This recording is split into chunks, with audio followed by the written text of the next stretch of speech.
Good Friday evening, everyone. It is Friday, May 3rd, 2019. I'm Dave. This is Let's Have a Chat, Forbes Friday edition. How are you? Well, we made it through the work week. We're still not done yet. I mean, it's still, the weekend is here. It's now, we go into a different mode.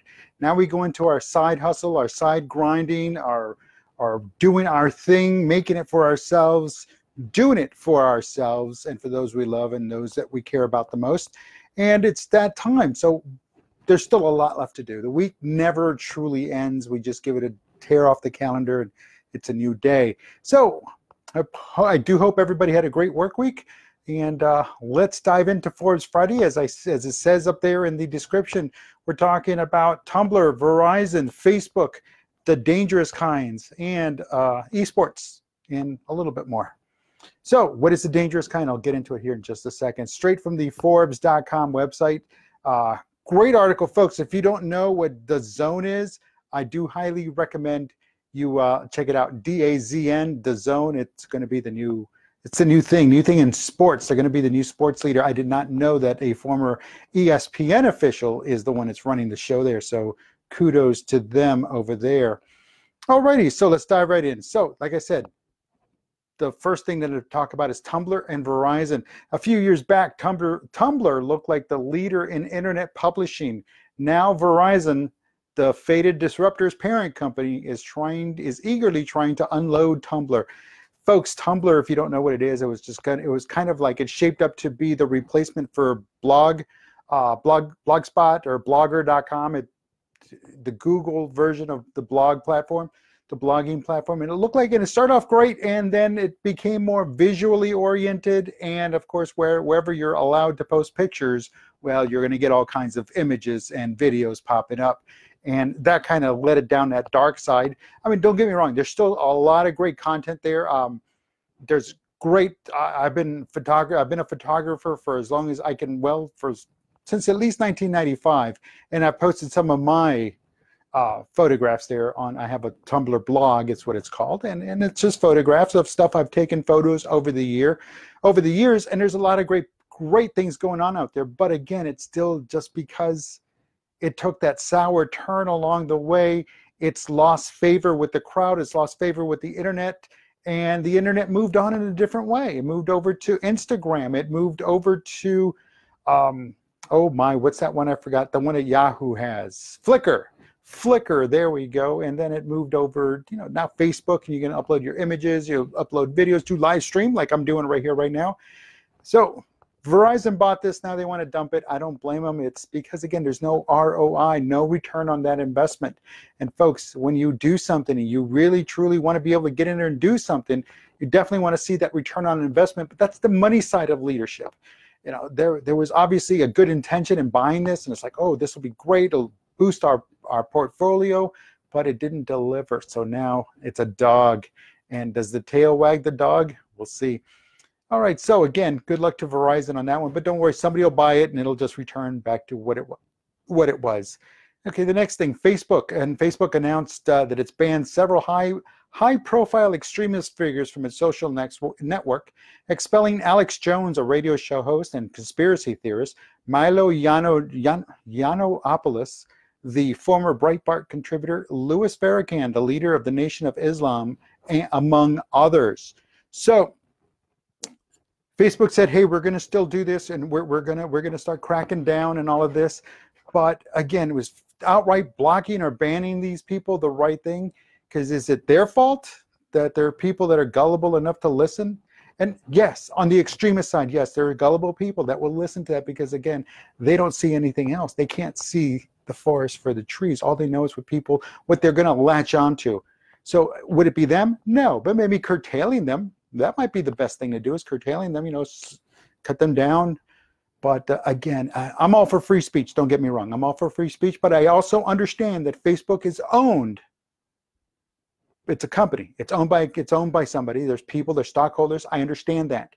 So it's not a free company. It's free for us to use. And remember what I always say about free. If you're using something for, how do you say, if the product is free and you're using that free product, guess what? You, my friends, are the product. And that's the case here. So we'll see with these other individuals, they turn up where they go to and see how it all plays itself out. But again, nice for them to do something, but it's kind of like it might be closing the wrong side of the barn. You know what I'm saying? So again, figure it out. Because again, there's always going to be individuals out there that are going to keep trying and pushing it. And again, I'm all for free speech, but again, I also recognize that this platform is not free. It belongs to someone. All right, what else was I talking about? Oh yes, the what was it? Esports.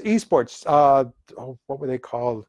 The Immortals. It's an Immortals. It's an esports team. If you don't know what esports is, these kids that are, or people that are playing games on PlayStation, on the computer, and they get paid to play, and they go to these competitions, and they hold Fortnite. If you don't, I've talked about Fortnite here before.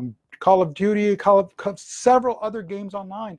They play, they pay, they win prizes up to millions of dollars in prizes and awards, and they travel and they represent the United States and the different localities in the United States. I know Dallas has, or Texas has several teams, California has several teams, and they're raising these big bucks, and these are real.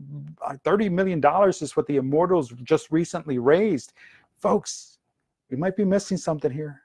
But again, it's just the shape of things to come, is that it's not all going to be the physical contact on the game field. It's going to be the virtual contact on the virtual battlefield.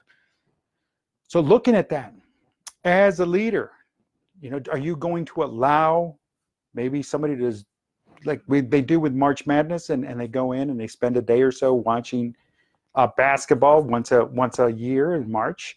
And again, pretty much the Thursday games throughout the day, they kind of go away after the second week.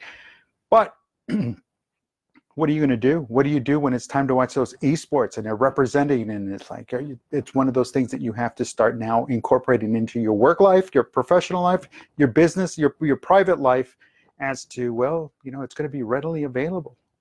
And I talked about the Zone earlier, the same thing there. They're going to be carrying some of those things. So be prepared, be prepared. Things are changing, but it's all in the technology side of things. I just talked about it. Tumblr, it's still going to be around. It's not going to go away.